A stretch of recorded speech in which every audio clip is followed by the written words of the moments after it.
Hi, I will be doing a video response on assignment number 7 is teaching right for me. I've gone ahead and taken some notes on the article that was assigned, and I will just go ahead and discuss those points. So my first note that I made was a quote from Margaret Mead, which says, "Children must be taught how to think, not what to think." I noted this because I support that fully. I believe that focusing on how a student got to an answer, or even when I'm reading myself or teaching myself something or doing assignments, I subtly reflect on how I got there rather than just, this is the answer. I feel that it helps me understand the problem more, and I then also remember it a lot better for the future rather than just instantly getting the answer by looking it up or whatever it may be. So I'm fully in support of that. I also think it opens dialogue for the classroom, and it encourages engagement as well as supports students' confidence, which later the article also states extraordinary teachers instill confidence in their students by listening to them, accommodating their needs, and supporting their success. So again, I just another supporting factor that I believe comes from focusing on how to think rather than what to think. And another point of the article that I found interesting was the results from the 2022 survey that McKinsey and Company put, which was approximately 30% of K through 12 educators in the US who contemplate quitting their jobs do not want to leave education. According to the survey, meaningful work, colleagues, and community are the driving factors for educator retention. I found this an interesting point made because I am one of those examples. I taught as a part-time teacher for a few years during my undergrad, and the reason why I stopped teaching was definitely because of the lack of meaningful work that I felt I was giving myself. That was fully on me. I don't blame it on the school environment at all. I was a part-time teacher.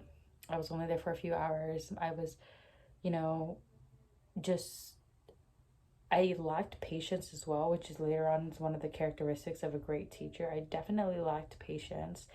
And I also will say I even lacked passion, because being an after school teacher, you're not really focusing on the standards of curriculum. You're really kind of helping students on whatever homework they need, and I wanted to do more. So I was offered a full-time library job, and I took that route because I felt that I instantly saw, I didn't recognize it at the time, but the characteristics of a great teacher: patience, passion, respect, inclusiveness, humor and humility, organization, and resourcefulness, I saw in my library work. So I just felt like it was more meaningful work for me. And I've been in the library now 10 years, 5 years as a student, and then 5 years as staff. And I definitely still see those characteristics in myself, which is weird to say, kind of, right? Like saying that, I don't know, I guess just self reflection of respect and just passion and patience. I just didn't ever really think about those things until I was reminded from this article, but I definitely see those characteristics of myself in my current field, which is a good sign for me. And I do see it, I could see it as a teacher as well as, or at a professor level, a collegiate level. I feel that for me, being a professor at a collegiate level rather than K through 12 would increase the passion, because I would assume that the students that I would be able to have dialogue with would be more engaged because they're choosing to be there. Most of them, at least, are choosing to be in that class. or they're choosing to get a college degree, whereas in K through 12, you know, may encounter a lot of students who don't want to be there and they just have to be there because it's a requirement. Whereas with universities, most students are choosing to be there. So that, my next point was characteristics of a great teacher, which I listed, and I definitely don't have that. I don't see myself being patient in a K through 12 environment. I think passion would still be there. One of the things that I really enjoyed in the K through 12 environment that I experienced was the passion.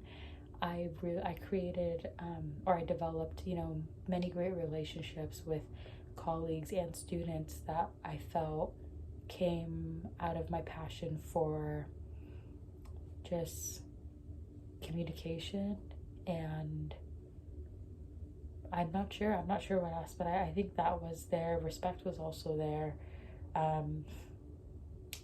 I lacked organization and resourcefulness just because I had organization in my after school classrooms, but the resourcefulness, I just felt like I wasn't as resourceful as I could be, and I didn't like that. I wanted to be a better resource, not just for the students, but for the parents as well, which as an after school teacher, I felt like there was just not that type of relationship for many after school teachers with the parents, at least from the sites that I was in.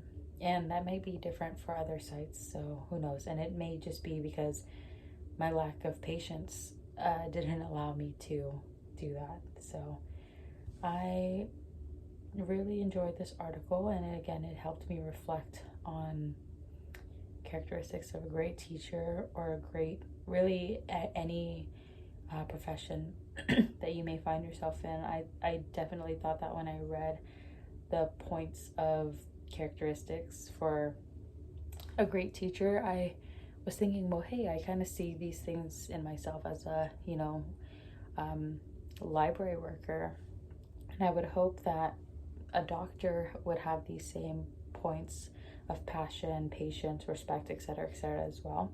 So it was nice to see that, and just a good reminder that those are great points and characteristics to have in whatever it is you're doing. So yeah, I enjoyed the article, and this is my discussion response.